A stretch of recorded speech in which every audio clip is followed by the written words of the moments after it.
Warning. Spooky Tales with Steve the Cat involves the discussion of horror and suspense movies. These movies often include violent, frightening, and disturbing content. Also, we sometimes discuss ladies and their lovely physical attributes. Viewer discretion is advised.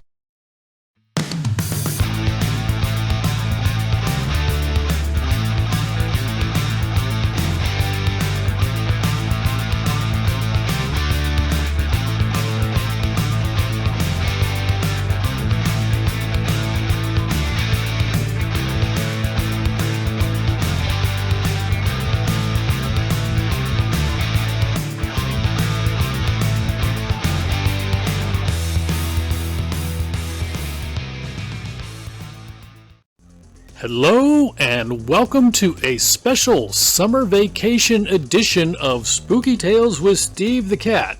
Today we are going to do an express review of the Netflix Fear Street trilogy that just premiered in July. So what do we mean by an express review? Well, that means I've only had a chance to watch this series of movies once, and we're just going to go through and give you my impressions of all of them. I've not had a chance to go back and rewatch all three, so I've not had a chance to put together a proper scorecard totaling up the kills and denogginings and so on. But we're going to talk about these three movies, which right off the bat, I'm going to tell you, I do recommend this series highly. It is a lot of fun. So let's get into why I say that. So let's do an overview of the Fear Street trilogy. The title of these movies are Fear Street Parts 1, 2, and 3. Part 1 is also subtitled 1994. Part 2 is 1978. Part 3 is 1666, and you may gather from that that the story does wind its way through centuries of history to put together an overall story arc.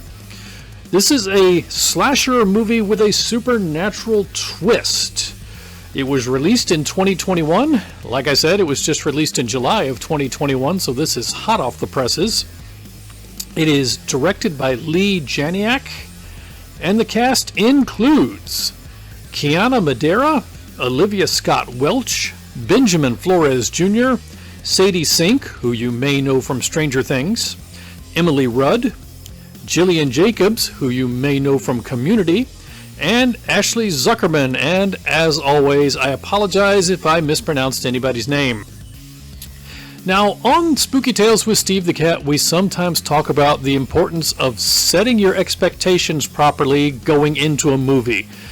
In short, your enjoyment of a movie very much is based upon what you expect going into the film. So something we're going to start doing for season 2 is we're going to start talking a little bit about setting your expectations before we go into the film review. So what should you expect from the Fear Street trilogy?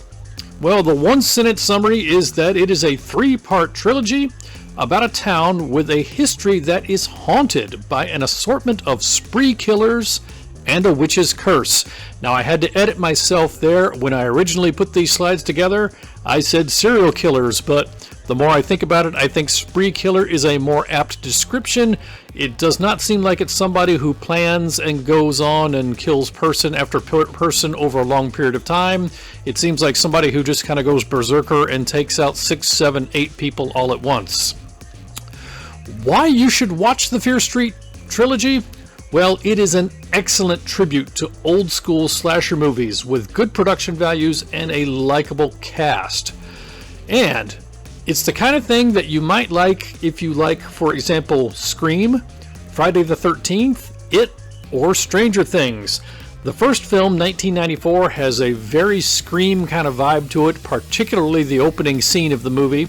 The second film, which takes place at a summer camp in 1978, has a Friday the 13th feel to it, and just the overall ensemble mystery-solving aspect of the films has a Stranger Things and It kind of feeling to it. And I say It because you've got kind of a dark history of the town that winds through a long period of time. Now, one important distinction between Fear Street and It.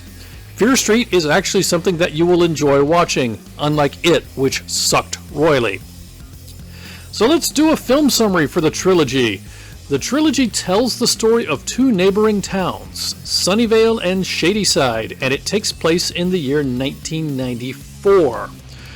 Sunnyvale is prosperous and crime-free. The people are very wealthy. Shadyside suffers from poverty, crime, and has a centuries-long history of inexplicable spree killers. What do I mean by inexplicable? Well, they just seem to pop up for no particular reason. Just from time to time throughout the town's history, somebody just seems to suddenly lose it and go on a killing spree. Now, officially, this is blamed on poverty and lack of opportunity and the depression that goes with it. But behind the scenes, many of the locals blame Shadyside's problems upon an ancient witch's curse, going back to, yes, you guessed it, the year 1666. The film follows high schooler Dina and her efforts to unravel the town's mysteries as part of a desperate attempt to save her girlfriend Samantha from the witch's curse. To unravel the mystery, Dina must travel through the town's dark history and connect events from 1978 and 1666 to her present, all while battling an assortment of supernatural killers from throughout the town's history. It is a very good trilogy of movies. There's a lot of reasons to like this. Let's talk about some of those. First of all, just right off the bat, the trilogy structure combines the strengths of traditional movie making, so you have something that's 2 hours long, so you're not rushing to complete the story in 42 minutes, and it has a good budget, but it also combines a TV series' ability to develop a long story arc. So you get all the benefits of, say, episodic TV, where you get the story delivered to you over the course of a few weeks, rather than having to wait years and years for 3 movies to come out. But it's not all rushed to fit into 42 minutes of action, so you've got 3 2-hour-long movies, so it combines the best of both worlds.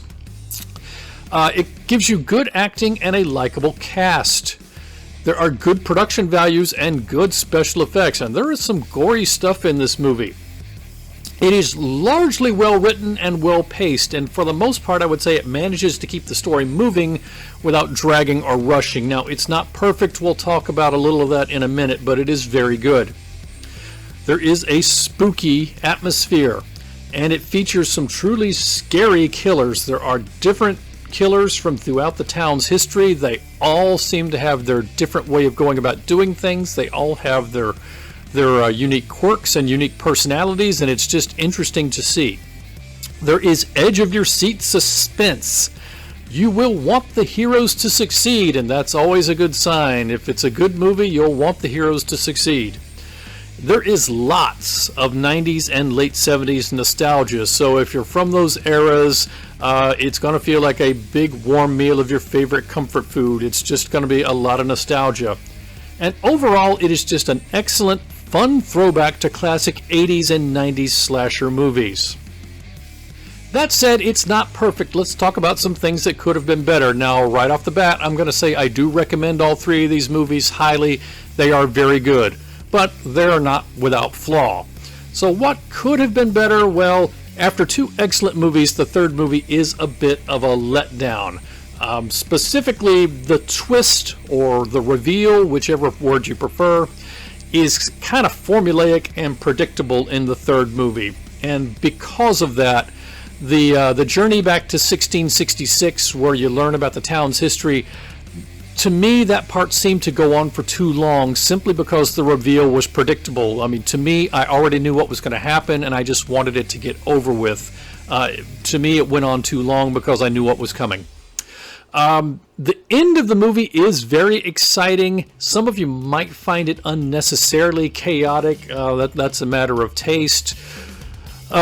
And nostalgia is nice, but frankly, there's too much of it coming too fast, and it feels contrived and forced at times. I mean, it's 1994, so naturally they have to work in a reference to the Sony Discman, and it seems to be worked in for no other reason than to say, hey, it's 1994, and that's when people listen to Sony Discmans. But to me, the biggest nostalgia overload is in the music. There is a lot of 90s music used in the first movie. There's a lot of 70s music used in the second movie, and it's all good. I loved all of it, but it's almost too much. It's as if they sat down with a focus group and had 20 people and said, hey, give us some songs that you would expect to hear if you were watching a movie that took place in 1994. And they wrote down 50, 60, 70 songs on a whiteboard, and after the focus group, they just looked at it and said, you know what, screw it, we're going to use them all. They just come at you one after the other, and it's just a lot. And finally, just a little quirk. The movie kind of features at least one implausibly damage-resistant teenage girl. I mean, and that wasn't really enough to turn me off to the movie, but it was just one thing that I said, okay, that was a little overboard. So, Steve's final score for the Fear Street trilogy. We're going to give it 3 paws out of 4, and I thought about giving it 3.5. The first 2 movies I would absolutely give 3.5 to, but the third movie, to me, kind of dragged the whole thing down to a 3-paw overall rating. I would say it is a fun, exciting, well-acted, and well-made trio of films that is sure to please fans of classic 80s and 90s slasher movies. It combines the scares of Scream and Friday the 13th with the ensemble mystery-solving fun of Stranger Things and It. I recommend these movies highly. If you have not watched them, I recommend that you go out and watch them. I do have a number of friends who have watched these and just absolutely love them. I have not heard any negative comments from anybody. I have heard a couple of people that agreed with me that the third movie was a little predictable and dragged a little bit, but I have not heard anyone who said, yeah, skip this series, because no one should say that. It is an excellent series. I recommend you watch them. So that's all we've got for now, but before we go, I just want to throw out the housekeeping. Please visit us on Spooky Tales with Steve the Cat on Facebook.